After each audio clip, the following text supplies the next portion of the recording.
When these things were completed, the officials came to me and said, "The people of Israel and the priests and Levites have not separated themselves from the peoples of the lands, but have committed the repulsive acts of the Canaanites, Hittites, Perizzites, Jebusites, Ammonites, Moabites, Egyptians, and Amorites.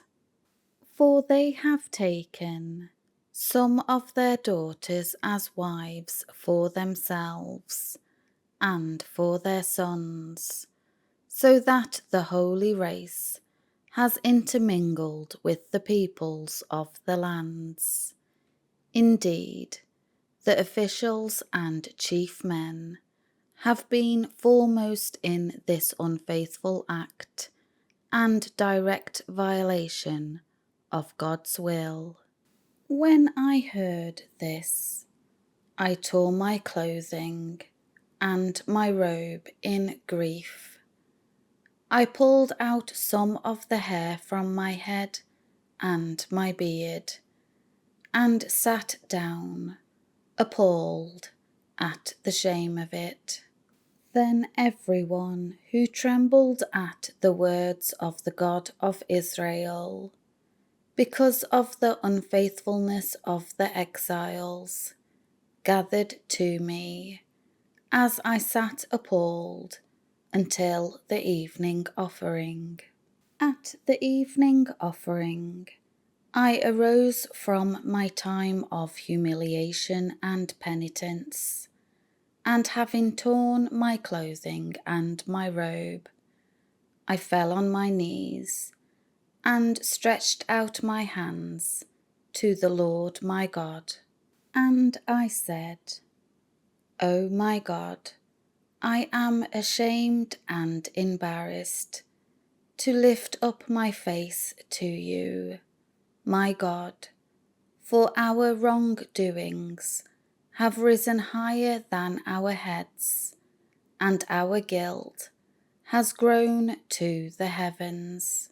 Since the days of our fathers to this day, we have been exceedingly guilty, and on account of our wrongdoings, we, our kings, and our priests, have been handed over to the kings of the lands, to the sword, to captivity, to plundering, and to complete shame, as it is today. But now, for a brief moment, grace has been shown to us from the Lord our God, who has left us a surviving remnant, and has given us a peg, secure hold, in his holy place, that our God may enlighten our eyes, and give us a little reviving in our bondage. For we are slaves, yet our God has not abandoned us in our bondage, but has extended loving kindness to us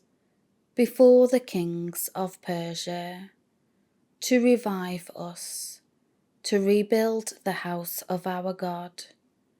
to repair the site of its ruins, and to give us a wall of protection in Judah and Jerusalem. Now, O our God, what shall we say after this? For we have abandoned, turned away from your commandments,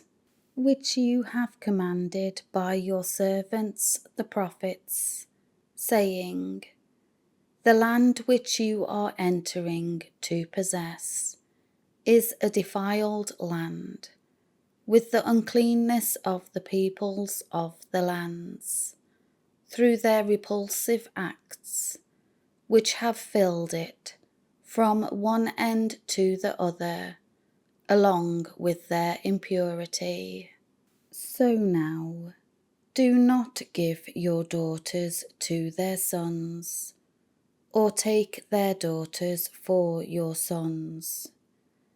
and never seek their peace or their prosperity, so that you may be strong and eat the good things of the land,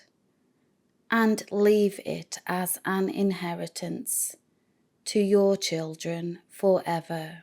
And after everything that has come upon us for our evil deeds and for our great guilt, since you, our God, have punished us less than our wrongdoings deserve, and have given us survivors like these, shall we again break your commandments and intermarry with the peoples who practice these repulsive acts? Would you not be angry with us